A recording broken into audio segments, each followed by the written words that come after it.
ఓం అస్మద్గురుభ్యో నమః.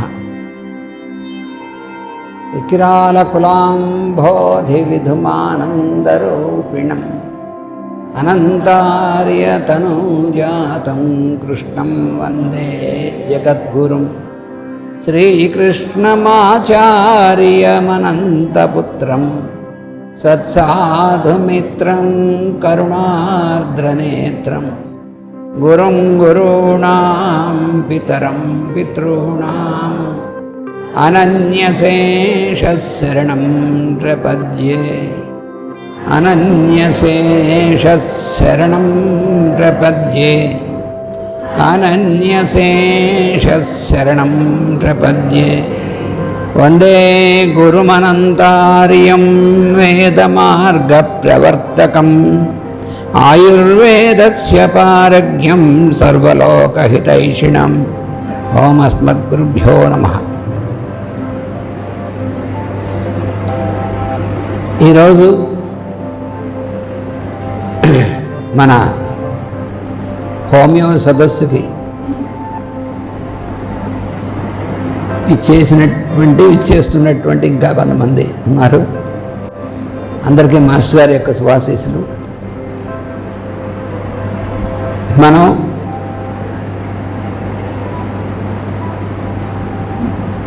ప్రతి సదస్సులో కూడా మాస్టర్ గారు ముఖ్యంగా మనకి ఇచ్చినటువంటి ఈ హోమియో శాస్త్ర అధ్యయనం దాన్ని పురస్కరించుకొని, అలాగే సోదరు డాక్టర్ ఈవీఎం ఆచార్య, ఎందుకంటే మాస్టర్ గారు ఆయన స్వయంగా ప్రస్తావించినప్పుడు చెప్పినటువంటిది, అతన్ని హోమియోపతికి శాస్త్రానికి అంకితం చేశాను అని. అటువంటి సోదరుడు అతను కూడా చాలా ఈ శాస్త్రంలో సూక్ష్మమైనటువంటి అధ్యయనం, పరిశీలన, తర్వాత దాని అప్లికేషన్ అనేటువంటిది తాను చేయడమే కాకుండా చాలామందికి శిక్షణ ఇవ్వడం అనేటువంటిది కూడా చేయడం జరిగింది. అలాగే అతని శిక్షణలో నేర్చుకున్నటువంటి వారు కూడా ఇవాళ బాగా కృషి చేస్తున్నటువంటి వాళ్ళు, చాలా అధ్యయనం చేస్తున్నటువంటి వాళ్ళు ఉన్నారు. అందరికీ కూడా అందరం కూడా మనం ప్రత్యేకంగా ఈ మన సదస్సుల్లో మనం చేసేటువంటి ప్రయత్నం ఏంటంటే, మన వైద్యాలయాలు మనకి ప్రాక్టికల్ అప్లికేషన్కి మాస్టర్ గారు ప్రసాదించారు. మన మాస్టర్ ఈకే హోమియో వైద్యాలయాలు అనేటువంటిది మనకి చాలా కేంద్రాల్లో మాస్టర్ గారు ప్రసాదించారు. ఏదైతే మనం మాస్టర్ గారు ఇచ్చినటువంటిది మనం అధ్యయనం చేసే ప్రయత్నం చేస్తున్నామో దాని అప్లికేషన్కి అవకాశం కూడా విస్తృతంగా మాస్టర్ గారు కలిగించారు. ఆ లైన్స్లో మనం ఈ శాస్త్రాన్ని అధ్యయనం చేసేటువంటి ప్రయత్నమే మన సదస్సుల్లో మనం చేస్తున్నటువంటిది. అందుకని ఇందులో ప్రజెంట్ చేసే టాపిక్స్ కూడా ఆ రకంగానే మనం ఎంచుకోవడం జరిగింది. అందుకని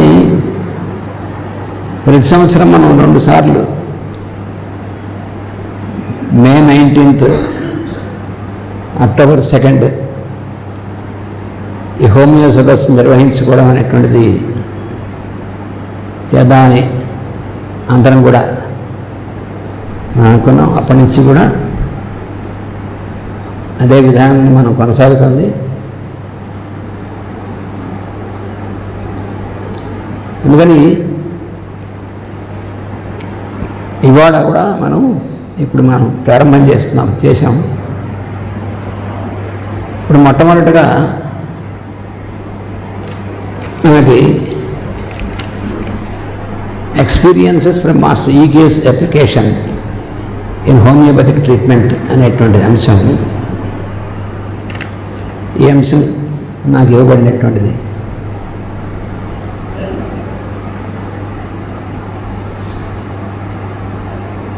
మాస్టర్ ఈకే గారు ఈ వైద్య విధానాన్ని ఎలా అప్లై చేయడం అనేటువంటి జరిగింది. మనందరికీ తెలుసు, మాస్టర్ గారు మొట్టమొదటిగా తన రెండవ కుమారుడైనటువంటి ఈవీఎం ఆచార్య బుజ్జి గారికి చేసేటువంటి చికిత్సతో ప్రారంభం చేయడం జరిగింది అని. మాస్టర్ గారు హోమియో శాస్త్రం అధ్యయనం అనేటువంటిది చేయడానికి మామూలుగా మనం చూసినట్లయితే ఈ శాస్త్రాన్ని అంత సూక్ష్మ పరిశీలనగా అంత డీప్గా అధ్యయనం చేయడానికి అది చాలా సంవత్సరాలు పడుతుంది. మాస్టర్ గారు ఈ శాస్త్రాన్ని అధ్యయనం చేయడం అనేటువంటి సన్నివేశం కూడా చాలా ఒక విశిష్టమైనటువంటిది సన్నివేశం. ఆ సన్నివేశమే బుజ్జి గారికి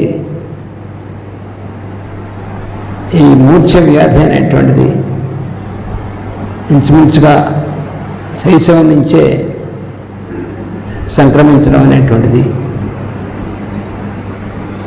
దానికి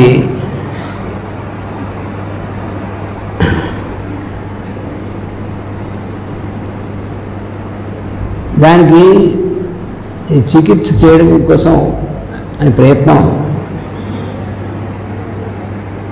అనేక విధాల ఆయనకి బాగా దగ్గరగా తెలిసినటువంటి అలోపతి డాక్టర్స్ వాళ్ళు ప్రయత్నం చేసినా కూడా ఏమాత్రం ఏమీ తగ్గేటువంటి సూచనలు లేకపోవడం, వ్యాధి ఇంకా ఎక్కువ తీక్ష్ణం అవడం ఇవన్నీ జరిగాయి. అటువంటి సందర్భంలో మాస్టర్ గారి యొక్క మిత్రుడు ఒక ఆయన సుబ్బరామయ్య గారిని గుంటూరులో ఐఐటీడీలో పనిచేసేవారు. ఆయన హోమియో శాస్త్రం అధ్యయనం చేసి చాలా సంవత్సరాల నుంచి అడిగినటువంటి వాళ్ళకి, అవసరం అనుకున్నటువంటి వాళ్ళకి చికిత్స చేస్తూ ఉండేవాడు. ఇది మా చిన్నప్పటి సంగతి. అంటే అప్పుడు నాకే ఇంచుమించు 5-6 సంవత్సరాల వయసు, 5-6 సంవత్సరాలు కాదు, కొంచెం 7 సంవత్సరాలు. ఇక్కడ బుజ్జి గారు నాకంటే 5 సంవత్సరాలు చిన్నవాడు. అప్పుడు ఆ సుబ్బరామయ్య గారు అనేటువంటి ఆయన ఇంచుమించుగా మాస్టర్ గారు ఆయన రోజు కలుసుకునేవాడు. మాస్టర్ గారి యొక్క లెక్చర్స్ వాటికి వస్తుండేవారు ఆయన. అప్పుడు ఆయన చెప్పారు, ఈ వైద్య శాస్త్రంలో ఇటువంటి రోగాలు ఏవి కూడా పూర్తిగా నయం హోమియోపతి శాస్త్రం ద్వారా పూర్తిగా నయం చేసే అవకాశం ఉంది. అందుకని కుమారుణ్ణి నేను ట్రీట్ చేస్తాను అని చెప్పి ఆయన హోమియోపతి ప్రారంభం చేశారు. బుజ్జి గారి ట్రీట్మెంట్ అనేటువంటిది సుబ్బరామయ్య గారు. అయితే కొద్ది నెలలకే మాస్టర్ గారు గుంటూరు నుంచి విశాఖపట్నానికి పిహెచ్డీ చేయడం కోసం షిఫ్ట్ అవ్వాల్సి వచ్చింది. ఇది 1963 డిసెంబర్లో మాస్టర్ గారు చివరిలో సెలవు పెట్టి విశాఖపట్నం రావాల్సి వచ్చింది. తర్వాత కొద్ది నెలలకి కుటుంబాన్ని కూడా విశాఖపట్నం షిఫ్ట్ చేయాల్సి వచ్చింది. మరి అటువంటి పరిస్థితుల్లో ఇప్పటిలాగా కమ్యూనికేషన్స్ లేవు కాబట్టి ఈ వైద్యం కంటిన్యూయేషన్ ఎట్లాగా సందర్భంలో మాస్టర్ గారితో ఆ మిత్రుడు నువ్వే నీ కుమారుని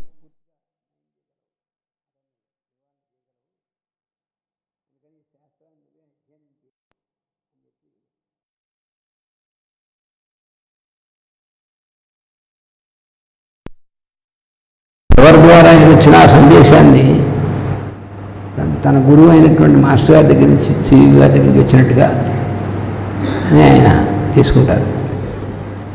అందువల్ల ఇది గురువు గారి దగ్గర నుంచి వచ్చినటువంటి ఆదేశంగా తీసుకున్నారు. ఆయన తీసుకుని తాను అధ్యయనం చేయడం ప్రారంభం, వాడికి చికిత్స కూడా కంటిన్యూయేషన్. ఈ రెండు, ఇది చాలా విచిత్రమైనటువంటి విషయం, విశిష్టమైనటువంటిది. Master started to study the homeopathic science and simultaneously started to treat his son also. So this is normally it is not so possible, but in his life it was possible because he has taken this as a message, as an rather indication from his master that he should study this science and cure his own son first. So within no time, within a span of 6 months like that, his son was almost cured. Actually, that is what his friend, a homeopathic doctor, he induced his into masters that you have to heal your son through the study of this science. That is how it started. ఆ విధంగా master గారు తాను treatment చేసి బుజ్జి గారికి 6 నెలల్లోనే చాలా వరకు, 1 సంవత్సరంలో పూర్తిగా ఆ వ్యాధి నివారణ జరిగింది. అంటే ఇది అందరికీ ఇలా సాధ్యమవుతుందా అనుకోకూడదు మనం. ఎందుకంటే ఆయనకు ఉన్నటువంటి పరమ గురువులతో ఉన్నటువంటిది అది కేవలం ఒక వైద్యశాస్త్రం ఒకటే కాదు. కేవలం వైద్యశాస్త్రం అయితే మనం కాలేజీలకు వాటికి వెళ్ళి నేర్చుకుని మనం చేయొచ్చు. కానీ ఇది కొన్ని సంవత్సరాలు చాలా ఇంటెన్స్గా, అంటే మామూలుగా కాదు. అందులో ఏ విధంగా దీన్ని అధ్యయనం చేయాలనేటువంటి విధానం, దాని ఇంకొకటి సూక్ష్మమైనటువంటి కారణం ఉంది. వారి తండ్రి గారు అనంతాచార్య వారు, ఆయన ఆయుర్వేద శాస్త్ర పారంగతులు. ఆయన అంతేకాదు, ఆయన స్వయంగా ఒక అంతర్దృష్టి కలిగినటువంటి వారు. అందుకని ఏ శాస్త్రాన్నైనా సరే దాని యొక్క లోపలన్నటువంటి తత్వాన్ని దర్శించినటువంటి వారు. అందుకని ఆయన దగ్గర శిక్షణ పొందినటువంటి వారు మాస్టర్ గారు చిన్నప్పటి నుంచి. దీనివల్ల ఈ శాస్త్రాన్ని, హోమియోపతిని కూడా నేర్చుకోవడానికి చాలా అవకాశం అంత ఇదిగా కలిగింది. అంటే తన తండ్రి గారి దగ్గర నుంచి పొందినటువంటి శిక్షణ, తర్వాత తన మిత్రుడి ద్వారా వచ్చినటువంటి, తన గురువు నుంచి వచ్చే సందేశం మిత్రుడి ద్వారా రావడం, ఇవన్నీ కలిసి సన్నివేశం. అందుకని మాస్టర్ గారు ప్రారంభించారు. ఆ తర్వాత తన కుమారుడికి నివారణ అయిన తర్వాత, ఇది కేవలం మన కుమారుడికి నివారణ చేసేసి ఇంతటితో వదిలేసేటువంటిది అని అనుకోలే ఆయన. ఇది తన గురువు గారు ఎందుకు సన్నివేశం కల్పించారు మన కుమారుడికి. మామూలుగా మనం ఎందుకు ఎలా ఆలోచిస్తామంటే, మనకే ఎందుకు వస్తున్నాయి అని ఆలోచిస్తాం సాధారణంగా. మన పిల్లలకి ఎందుకు ఇలా వస్తున్నాయి, మన ఇంట్లో వాళ్ళకి ఎందుకు ఇలా వస్తున్నాయి, మనకే ఈ కష్టాలు ఎందుకు వస్తాయని ఆ దృక్పథంతో. కానీ మాస్టర్ గారు ఆలోచించేది కాదు, మనకి ఇది ఎందుకు వచ్చిందంటే దీన్ని లోక కళ్యాణం కోసం ఎలా ఉపయోగించాలో అందుకోసం వచ్చింది అని మాస్టర్ గారు ఆ రకంగా దర్శించారు. కాబట్టి ఇది సాధ్యమైంది.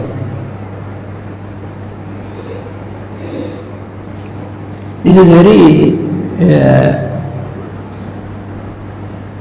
when you go to the background of the situation, why this happened to his own son? Why should this happen? Because he is born in such a pure family, for such a pure parents.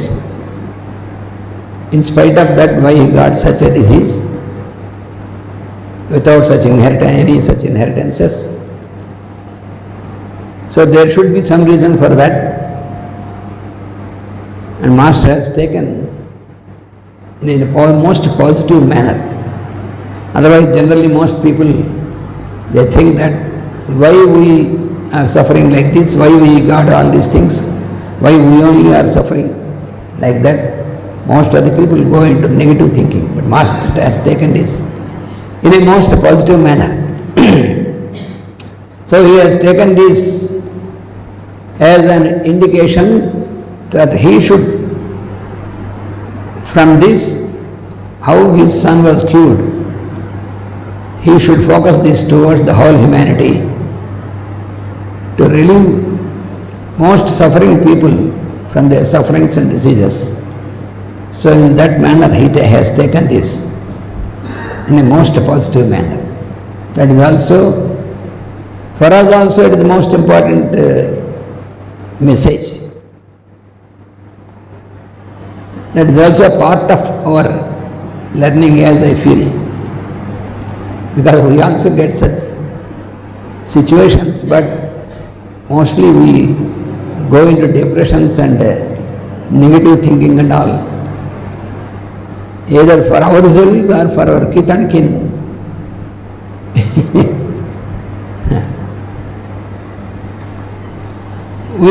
How we must take this as a message, that is most important. That is what Master has shown through and put himself as an example in this.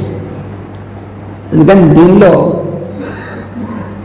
ఆ శాస్త్రాన్ని master గారు ఇలాగా తన దగ్గరికి వచ్చినటువంటి వాళ్ళలో క్రమంగా కొంతమంది రావడం, వాళ్ళు దీనిలో ఆయన యొక్క ఈ హోమియోపతి వైద్యం ద్వారా పూర్తిగా వాళ్ళ వ్యాధి నుంచి బయటపడడం, ఆ తర్వాత వాళ్ళలో కొంతమంది వచ్చి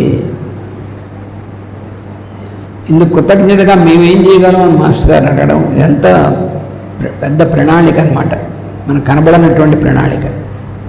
అప్పుడు మాస్టర్ గారు వాళ్ళతో, మీరు కూడా కావాలంటే నాతో పాటు ఈ దీనిలోకి, ఈ రకమైనటువంటి సేవా కార్యక్రమంలో నాతో పాటు మీరు కూడా నడవచ్చు అని వాళ్ళకి చెప్తే, వాళ్ళు సంసిద్ధులై మాస్టర్ గారి దగ్గరికి వచ్చి ఆయన దగ్గర శిక్షణ పొందారు. అప్పుడు ఆయన ఈ శాస్త్రాన్ని కేవలం చికిత్స చేయడమే కాకుండా ఈ శాస్త్రాన్ని చాలామందికి శిక్షణ ఇవ్వడం కూడా ప్రారంభించారు. అది మాస్టర్ గారు చేసింది. So those people who was healed by him through homeopathy, many of them came back to him and offered themselves how they can participate in this with a gratitude of what they have received from him. So then Master said, you can also join me in this, because this is going to be an enormous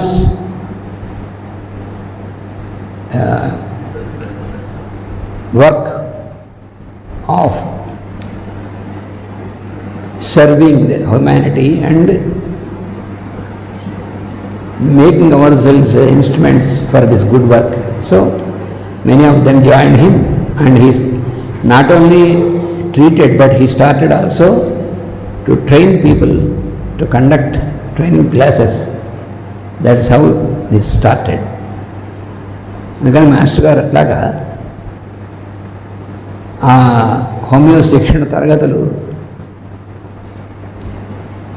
ప్రారంభించినప్పుడు అనేకమైనటువంటి దీంట్లో ఉన్నవాళ్ళు, కొంతమంది యూనివర్సిటీలో professors, కొంతమంది రకరకాలైనటువంటి దాంట్లో పనిచేసేవాళ్ళు, అందరూ ఎవరైనా సరే ఎవరికైనా సరే వాళ్ళంతటా వాళ్ళ లోపల నుంచి మనం కూడా ఆయనతో పాటు దీంట్లో చేద్దామనేటువంటి కలిగినటువంటి వాళ్ళు ఆయన దగ్గరికి వచ్చారు. ఇదంతా ప్రణాళిక. ఆయనతో పాటు రావడం అంటే ఆ రోజుల్లో ఈ మాస్టర్ గారు శిక్షణ తరగతులు ఉత్సవాలు పెట్టి శిక్షణ ఇవ్వడమే కాకుండా వీళ్ళలో చాలామంది మాస్టర్ గారు అప్పుడు ట్రాన్స్పోర్టు లేదు, అప్పుడు ఉన్నటువంటి వనరులు లేవు, అప్పుడు కమ్యూనికేషన్ లేదు. అలాంటి కాలంలో ఈ హోమియోపతి మందులు ఉన్నటువంటి కిట్ని చేత్తో పట్టుకుని తాను యూనివర్సిటీలో చేసేటువంటి కర్తవ్యం అయిపోయిన తర్వాత ఎక్కడెక్కడికో ఎవరెవరికైతే అసలు వైద్యం అందనటువంటి వాళ్ళు ఉంటారో అటువంటి చోట్లకు వెళ్ళి వాళ్ళకి ఈ చికిత్సను చేసి, అంటే స్లమ్స్ మొదలైనటువంటివి ఇంకా చాలా ఎవరికి కూడా వైద్యం అందుబాటులో లేనటువంటి వాళ్ళ చోటుకి వెళ్ళి వాళ్ళకి ట్రీట్మెంట్ ఇచ్చి రావడం అనేటువంటిది. అంటే అది కొన్ని చాలా మైళ్ళు నడిచి రావడం తప్ప ఇంకో అవకాశం లేదు ఇప్పుడు. అటువంటి సందర్భంలో వీళ్ళల్లో కొంతమంది వాళ్ళు కూడా ఆయనతో పాటు నడిచి వెళ్ళి ఆ సమయంలో మాస్టర్ గారు ఈ శాస్త్రాన్ని ఆ సమయంలో కూడా వాళ్ళకి నేర్పారు. అంటే క్లాస్ రూమ్లో బోర్డు మీద రాసి ఉన్నటువంటిదే కాదు, ఆయనతో కూడా వాళ్ళు ఉండడం, ఆయనతో కూడా వెళ్తున్నప్పుడు వచ్చేప్పుడు, అంటే పూర్వ గురుకుల పద్ధతి అన్నమాట సరిగ్గా. అందుకని మాస్టర్ గారి దగ్గర నుంచి ఈ సైన్స్ అంతమందికి వచ్చిందంటే కారణం అది. అలా నేర్చుకున్నారు చాలామంది. అటువంటి వాళ్ళు చాలామంది మాస్టర్ గారి దగ్గర తయారయ్యి వాళ్ళు కూడా చాలా నిజమైనటువంటి మాస్టర్ గారు నేర్చుకున్నటువంటి దీన్ని చాలా స్ప్రెడ్ చేసి చాలామందికి చేసినటువంటిది. ఆ విధంగా ప్రారంభమైంది పని.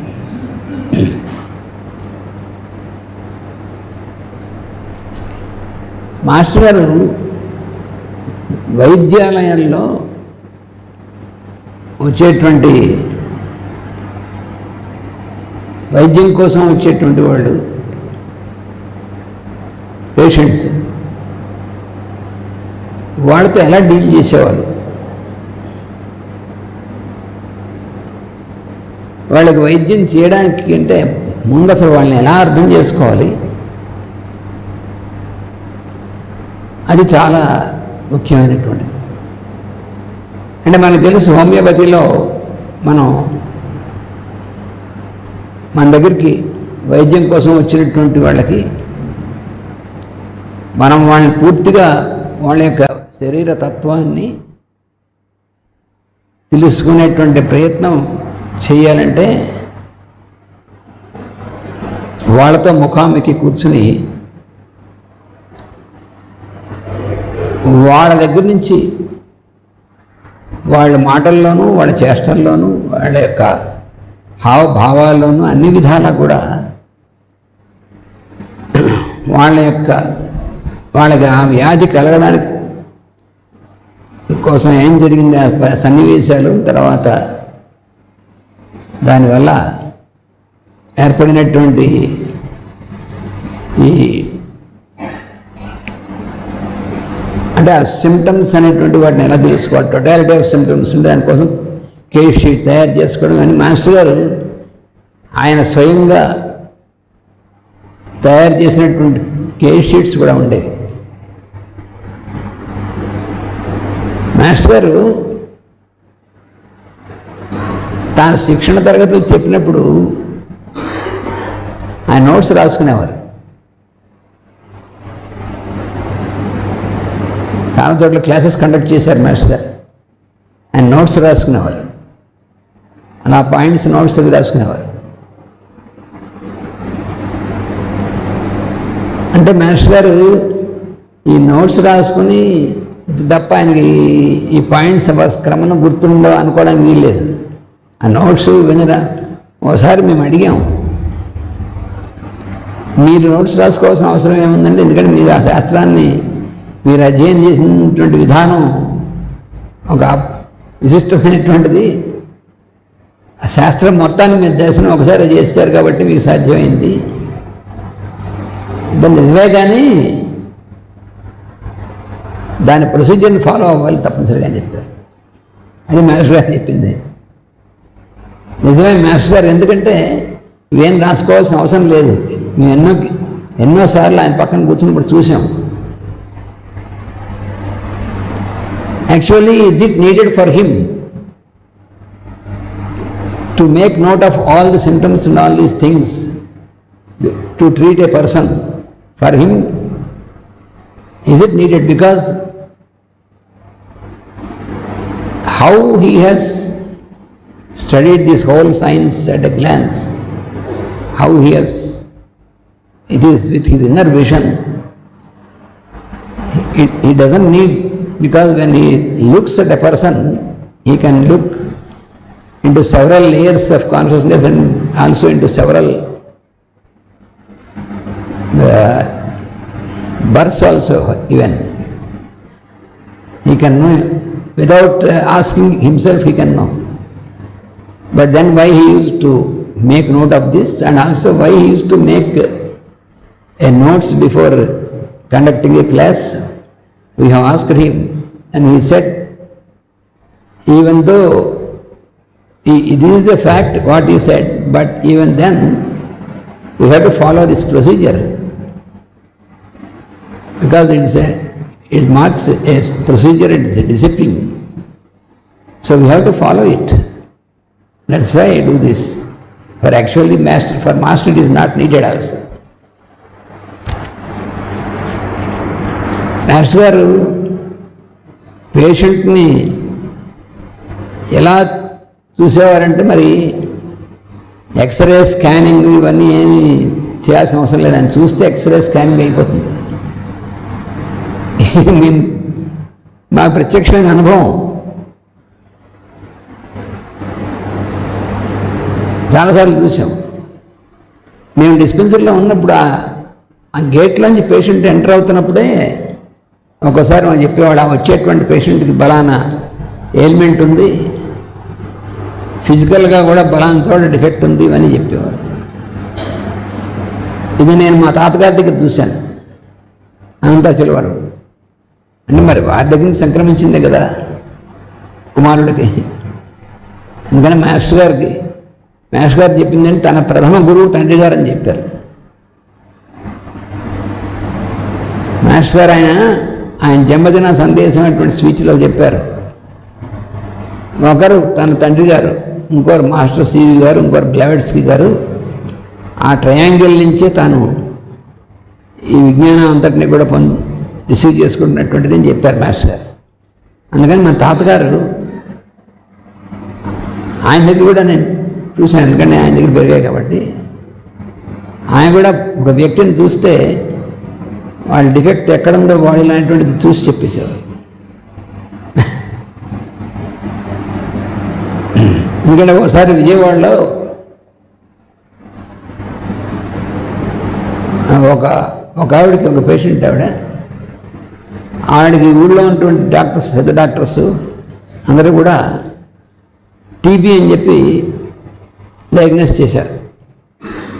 అందుకని అప్పుడు టీబీ అని డయాగ్నోస్ చేశారు, టీబీ ట్రీట్మెంట్ స్టార్ట్ చేయాలని. కానీ వాళ్ళలో ఒక డాక్టర్, ఒకసారి మీరు అనంతాచల్ గారిని డాక్టర్ గారు అన్నారు, ఒకసారి ఆయన కూడా చూపించండి అని చెప్తే ఆయన చెప్పాడు. అప్పుడు మా తాతగారు ఆ పేషెంట్ నడిచొస్తుంటే చూశారు. చూసి ఇది హార్ట్ డిఫెక్ట్, లంగ్స్ డిఫెక్ట్ కాదని చెప్పారు. అదేమిటంటే మేము ఇన్వెస్టిగేషన్స్ అన్నీ చేసాం మేము, మీరు హార్ట్ డిఫెక్ట్ ఎలా చెప్తున్నారు అంటే నడుస్తూ వాళ్ళు వస్తున్నటువంటి వాళ్ళ ఎక్స్ప్రెషన్ వాళ్ళ నడకలో చూశారు. ఆయన చూసి మీరు కావాలంటే ఇప్పుడు మళ్ళీ టెస్ట్ చేసుకోండి అని టెస్ట్ చేస్తే అది హార్ట్ డిఫెక్ట్ అని తేలించేవారు. డాక్టర్స్ యాక్సెప్ట్ చేశారు. అంటే మనకి మనకి మామూలుగా చెప్పుకోవడానికి ఏదో ఎగ్జాజరేషన్ కానీ లేకపోతే ఏదో కథలుగా ఉంటుంది, కానీ ఇది జరిగినటువంటి ఫ్యాక్ట్ అన్నమాట అది. అలాంటివి ఎన్నో ఆయన లైఫ్లో.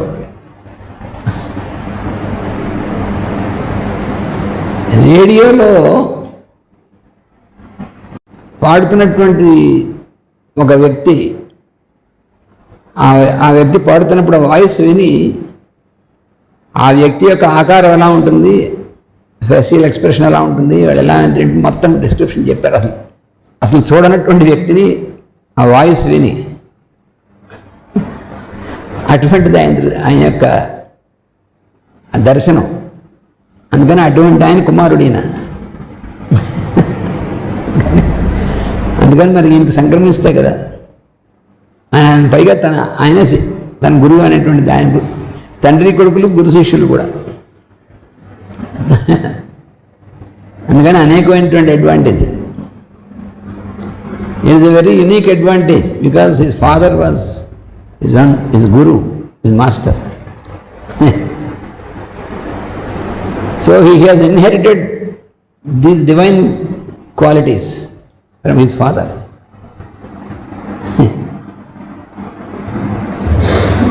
అందుకని ఆ వచ్చేటువంటి పేషెంట్ని చూడగానే తెలుస్తుంది ఏ కారణం వల్ల ఇలా వచ్చింది అన్నీ తెలుస్తాయి. అయినప్పటికీ ప్రొసీజర్ ఎప్పుడు ఫాలో అవ్వాలని చెప్పారు. లేకపోతే మాలాంటి వాళ్ళు ఆయన చూశారు కాబట్టి మనకు కూడా వస్తున్నారు. మనం బద్ధకం వాళ్ళం కదా, అంటే మనం అంటే అలాంటి వాళ్ళు అనుకోండి. మన బద్ధకాన్ని మనం అలా ఉపయోగించి మనం కూడా చూడంగానే తెలిసిపోతుంది అనేటువంటి ఒక ఫాల్స్ దీంట్లో పడిపోతాం. ఇంక ఆ జన్మలో మళ్ళీ మనం పైకి రా, అది ప్రమాదం. అందుకని మాకు అర్థమయ్యేది, మా కోసం మమ్మల్ని జాగ్రత్తగా ఉంచడం కోసం ఆయన ప్రొసీజర్ అంతా ఫాలో అయ్యారని అర్థమైంది మాకు. లేకపోతే మేము ఎక్కువ మన తమో గుణం ఉంటుంది కదా, అందుకని ఇవన్నీ కూర్చుని ఇవన్నీ రాసుకునేందుకు మనకు కూడా అర్థమైపోతుంది. మాస్టర్ గారిలో చూడంగానంటే ఏం అర్థం కాదు.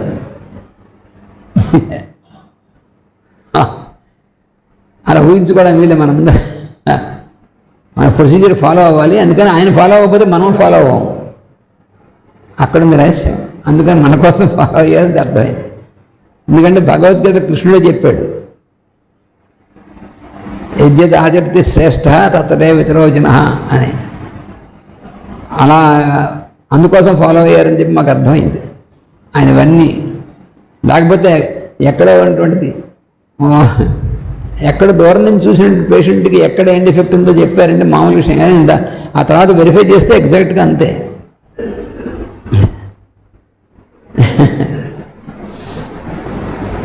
ఇలాంటి ఇన్సిడెంట్స్ చాలా ఉన్నాయి ఆయన దగ్గర. డిస్పెన్సరీలో కూర్చున్నప్పుడు చూసినటువంటి. తర్వాత ఏంటంటే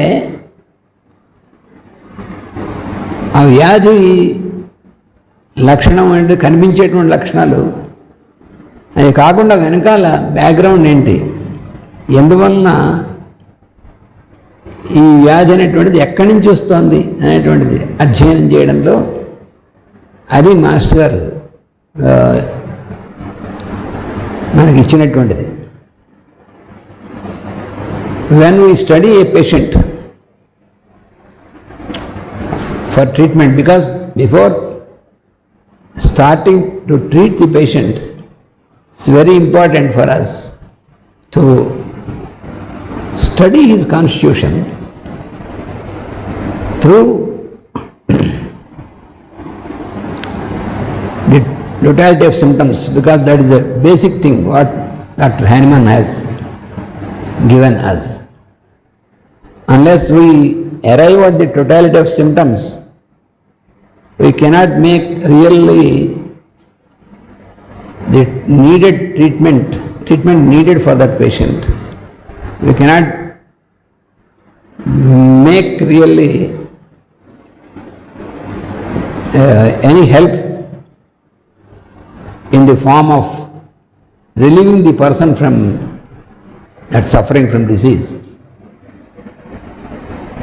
And without this symptoms, without gathering the symptoms as they are expressed, Without that, we cannot have a real picture of the constitution of the patient. That is confirmed, because that again and again that was confirmed when we study the teachings of Hahnemann and Kent, Hering, all these great masters of homeopathy. So without making that effort, we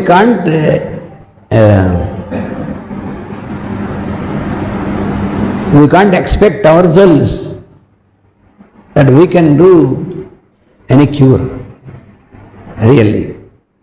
Maybe we can do something temporarily, but not real cure in that true sense, unless we follow that procedure given by Hahnemann and Kent and their followers. And that same thing Master has confirmed. Again and again he reminded us,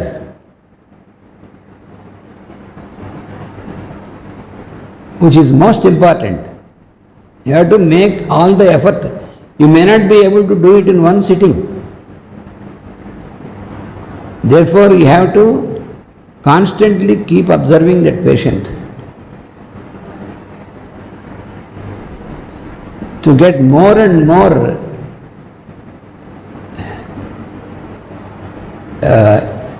observation of the constitution to the subsequent sittings and meeting with the patient, but applying the same procedure without fail. But we have to, this is one part, and the other part is that what is the background of this? What must be the background, and from where, how this manifestation of this disease has come in that patient.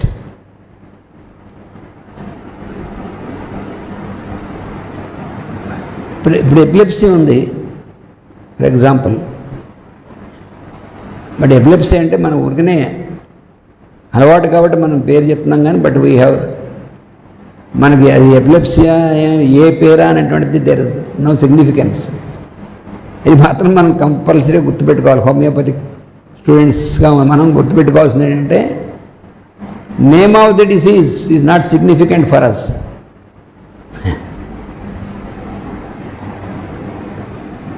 మన కనుక ఆ name of the disease మైండ్లో పెట్టుకున్నామంటే obsession అయిపోతుంది మనకి.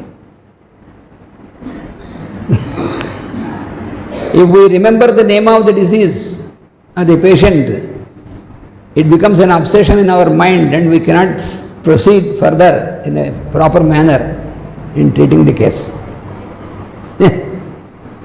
ఎందుకంటే రాగానే epilepsy patient, ఆ ఎపిలెప్సీ అనేటువంటి మైండ్లో మన వీడి మైండ్లో ఉండిపోతే నువ్వు ట్రీట్ చేస్తుంది ఎపిలెప్సీనే లేదా ఆ పేషెంట్నే. అసలు అంటే బేసిక్ ప్రిన్సిపల్ ఏం పోయిందనమాట. Treat the patient not the disease అన్నట్టు చూసారా, అది కాస్త ఎగిరిపోతుంది. బేసిక్స్ దగ్గర మనం ఫెయిల్ అయ్యామా, we can never attain success, we never get success. Basics దగ్గర ఫెయిల్ అవ్వకూడదు.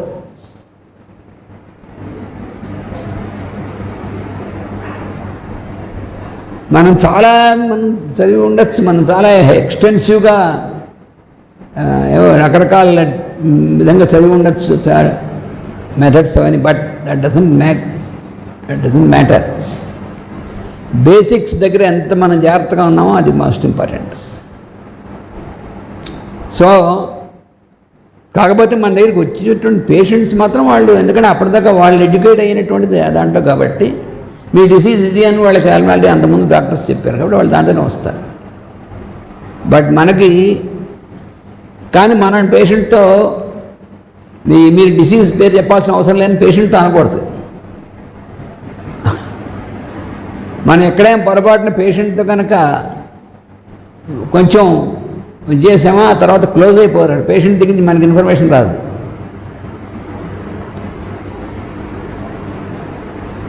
ఎందుకంటే మనకి హోమియోపతిక్ తింటే కదా. అందుకని మాస్టర్ గారు ఏం చెప్పారంటే, మన దగ్గరికి వచ్చేటువంటి పేషెంట్కి మన దగ్గర రాగానే ఓపెన్ అవ్వాలనేటువంటిది ఎప్పుడు వస్తుందంటే మన దగ్గరికి వచ్చేటువంటి మంచి ఫీలింగ్. ఆ మంచి ఫీలింగ్ అంటే ఒక ఆత్మీయత అనేటువంటిది, అమ్మయ్య పర్వాలేదు మనం అనేటువంటిది, ఒక నిర్భయం, అంటే మనకి ఇంక పర్వాలేదులే అనేటువంటి ఒక ఫీలింగ్ ఎలా వస్తుంది అంటే మన డిగ్రీస్ చూస్తే వస్తుందా, అయితే మనం ఎండి చేసాము అది చేసాము వస్తుంది. ఇవి కావు. మన ఆత్మీయత అంటే ఆత్మకు సంబంధించింది.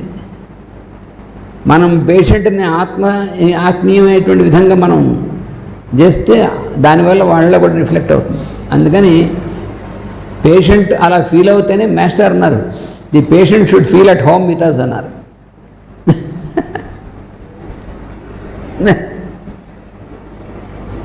ఫీల్ అట్ హోమ్ అంటాం చూసారా, మనం మామూలుగా వాడతాం అది. ఫీల్ అట్ హోమ్ అంటే ఏమిటి అంటే, నీ ఇంట్లో ఉన్నప్పుడు ఎంత హాయిగా ఉన్నది నాది అని ఉంటాం, అలాగా మీరు ఇక్కడ కూడా ఉండొచ్చు అంటుంటాం చూసారా. You can feel at home అంటూ ఉంటాం. ఈ ఫీల్ అట్ హోమ్ అనేటువంటిది పేషెంట్ దగ్గర, patient should feel at home with us అని మాస్టర్ చెప్పింది. హనుమన్ చెప్పింది అదే. లేకపోతే పేషెంట్కి ఎక్స్ప్రెస్ అవ్వదు. Patient can never express before you, even though he want but he can not express. అది అక్కడ తమాషా. మీకు చెప్దామని కూడా చెప్పలేకపోతాడు పేషెంట్. ఎందుకని ఈ ఫీలింగ్ లేకపోతే, ఈ ఆత్మీయత అనేటువంటిది కానీ ఫీల్ అవుతే మాత్రం అన్నీ ఓపెన్ అవుతాయి పేషెంట్ నుంచి. అక్కడుంది రహస్యం.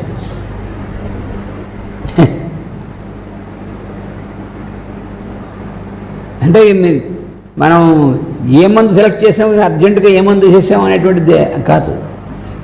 ముందు అసలు ఈ ప్రొసీజర్, పేషెంట్కి మనకి ఉన్నటువంటి కాంటాక్ట్,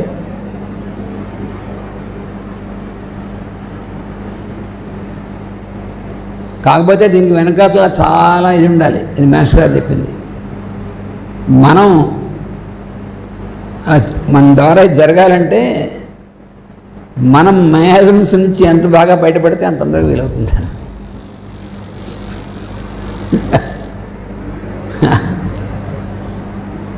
అండి ప్రతి పేషెంట్తో చేయాలంటే మనం ఎంతమందిని ట్రీట్ చేస్తాం, ఎంతమంది ట్రీట్ చేయకపోతే కంపెనీపోయిందని లేదు. ఏ హ్యాండ్ఫుల్ అంటే చాలా, మనం చేసిన సమంగా కొద్ది చేసినా పర్వాలేదు. కొన్ని వేల మందిని ట్రీట్ చేస్తామని మనకేమీ అవసరం లేదు. అందుకని మనం అంటే మన మయాత ముందా లేదా అని అంటే, పేషెంట్ రాగానే వాడి గురించి లోపల మనకు అప్పుడే మైండ్లో ఒక ఇంప్రెషన్ ఏర్పడింది అనుకుంటే మనం మయాజ్మాటిక్ ముందు మనమే పేషెంట్ అనమాట.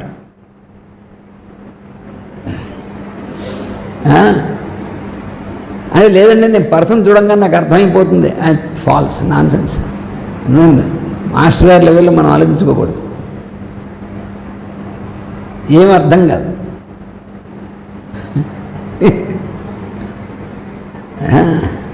అందుకని ఆ ప్రొసీజర్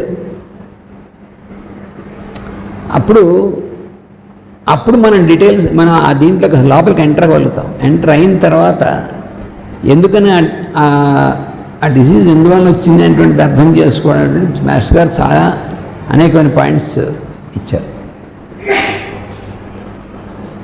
అంటే మామూలు సైన్స్లో అంత డీప్గా సైన్స్ వెళ్ళినటువంటిది చెప్పడం మనం చేయం. జస్ట్ ఒక 2 ఎగ్జాంపుల్స్ చెప్తాం అనుకున్న టైంలో.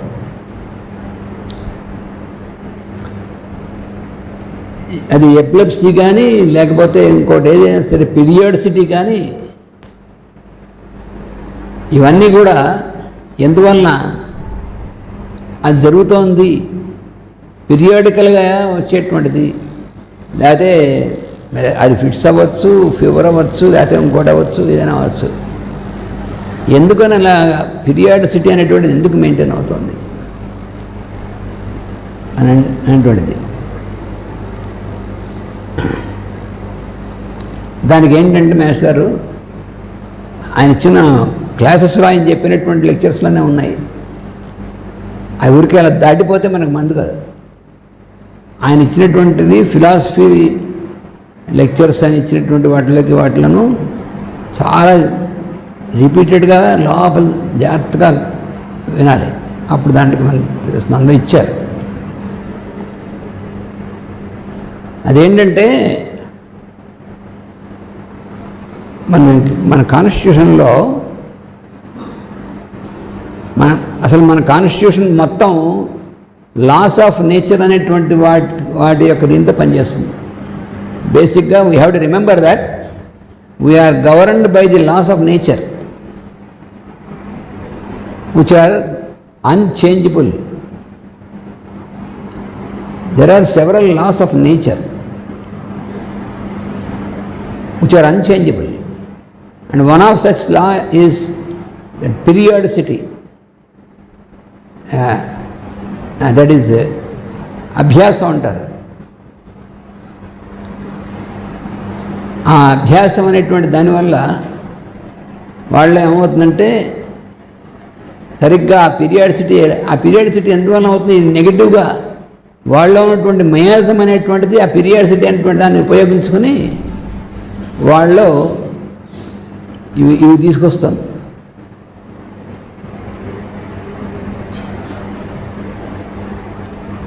కొంతమంది చూడండి,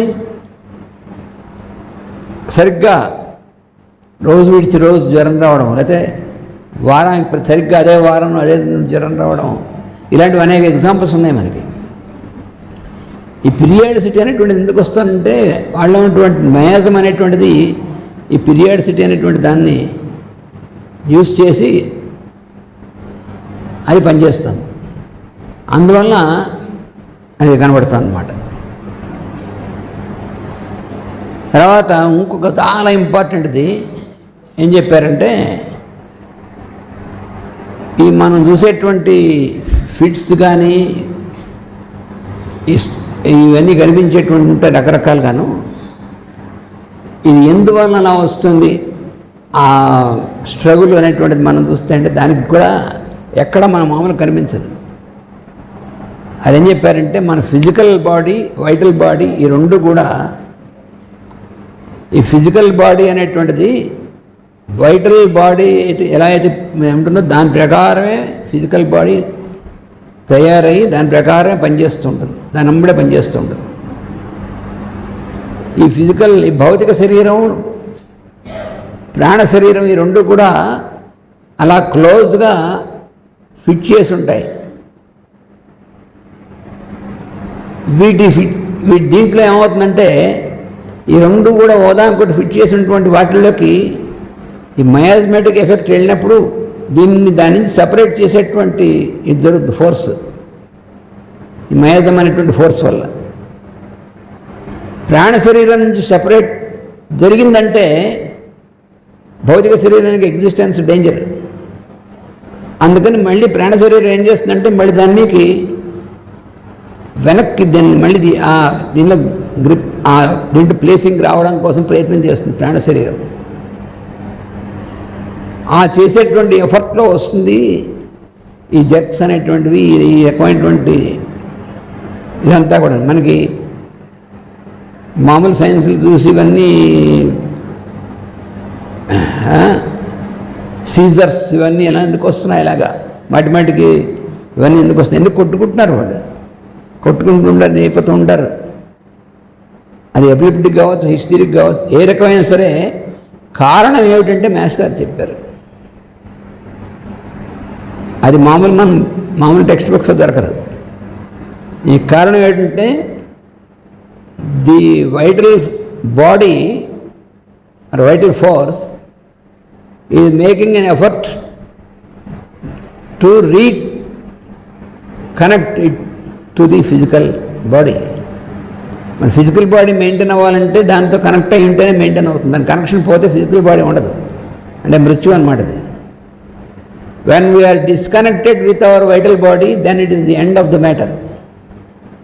That's what we call death. A disconnection with the vital body. ప్రాణ శరీరంతో మనకున్నటువంటి కనెక్షన్ తెగిపోతే అదే మృత్యు అంటే. అప్పుడు ఫిజికల్ బాడీ ఇంక ఉండదు. అది జరిగేది. అందుకని ఆ కనెక్షన్ పోకుండా ప్రాణ శరీరం మళ్ళీ ప్రయత్నం చేస్తూ ఉండే. ఆ ప్రయత్నం చేయడంలో ఈ జర్క్స్ వస్తాయి. అది దీనికి కారణం అని చెప్పారు. ఇది అర్థం కాకుండా కేవలం మనం ఆ జర్క్స్ని చూసి మనం మందిస్తే నేను తగ్గదు. అది ఎందుకు వస్తుంది? నెక్స్ట్ క్వశ్చన్ ఏంటంటే, ఈ ప్రాణ శరీరానికిను భౌతికమైన ఈ శరీరానికి డిస్కనెక్షన్ అనేటువంటిది ఎందుకు వస్తుంది? అక్కడ ఉంది. అసలు ఎక్కడి నుంచి వస్తుంది? What is the cause of this disconnection between the vital body and physical body? This is because of the force of the miasm, especially Sora background. The most basic is Sora, of course. దాని force వల్ల ఈ disconnect అవ్వడం అటువంటి దాన్ని ప్రయత్నం చేస్తూ ఉంటుంది.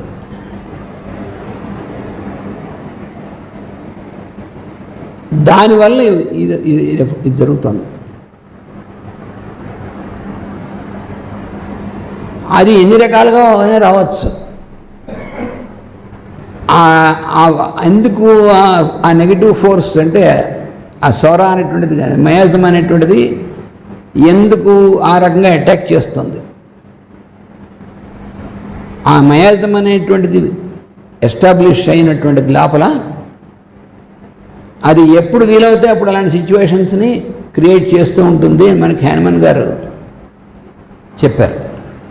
Chronic diseases అనేటువంటి దాంట్లో ముఖ్యంగా ఎక్స్ప్లెయిన్ చేస్తూ సొర అనేటువంటిది ఎన్ని రకాలుగా మనని ఇదవుతుంది. మన వైటల్ దాని అటాక్ అంతా కూడా, ఇంపాక్ట్ అంతా కూడా వైటల్ ఫోర్స్ మీద పడుతుంది. అక్కడే పడేది మెంటల్ దగ్గర నుంచి కూడా వచ్చి వైటల్ ఫోర్స్ మీద పడుతుంది. ఆ పడ్డం వల్ల వైటల్ ఫోర్స్ మనకు తెలుసు కదా, when something disturbs the vital force from normal function, the vital force makes an effort to return to its normal function. And basically nature యొక్క దీన్ని అది లేకపోతే అసలు మన life impossible. Since there is such arrangement in nature, whenever our vital functioning of vital force is disturbed, the vital force makes an effort to regain its normal function. If that is not there, we cannot survive. And that factor is disturbed once again by the miasm, force of miasm. That is the cause.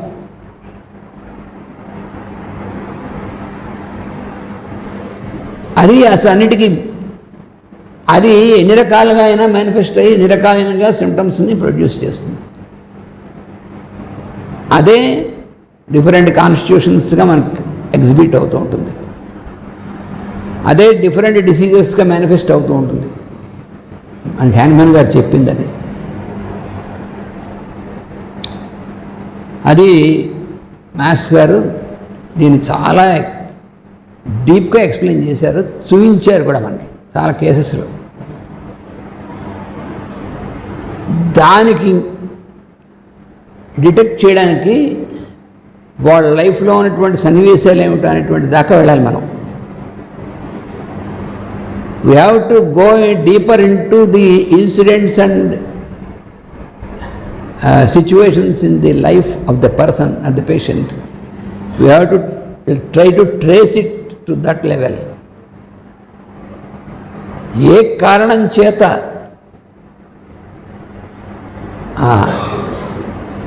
social or domestic, whatever it may be, in relationships, because most of the people are on the emotional plane. So emotional imbalance is caused by the effect of the miasms. So ఈ సీక్వెన్స్లో దీని effect అంతా కూడా manifest అయ్యేది ultimately it is manifested on the vital force, functioning of vital body.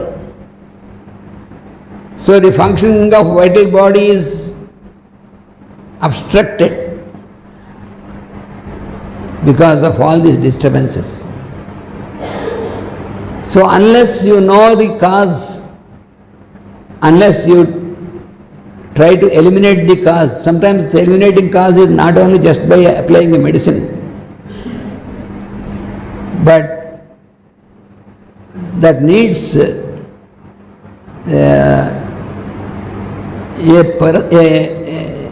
a personal observation and a sort of with communication, with training. Unless you can recognize it, you cannot educate the patient. ఎందుకంటే ఆ cause eliminate కాకపోతే మళ్ళీ మళ్ళీ అదే వస్తుంది. ఆ cause అనేటువంటి దాన్ని, ఎందుకంటే కాజ్ అండ్ ఎఫెక్ట్ మన శరీరం మీద జరిగేటువంటిది అంతా కూడా ఎఫెక్ట్, దాని కాజ్ హయ్యర్ ప్లేన్లో ఉంది. ఇది మనం గుర్తుంచుకోవాలి. Whatever you find any disturbance on the physical body, because according to homeopathy no disease is there on the physical body, which will not be accepted by the present medical science, but it is a fact, it is a truth. No disease is located on the physical body. It is only manifested as a result on the physical body, but the actual disease is on the vital and mental planes. So the miasm is disturbing on those planes and ultimately is manifested on the physical body. So it is your effort should be, your aim and your effort should be to understand the constitution. Constitution means not only physical. The constitution, the real meaning of constitutional study is, according to the science, the constitution is the vital functions, the vitality, vital body, and beyond that is mental body, mind. The mind, the thinking, the logic, all these things should be taken into consideration.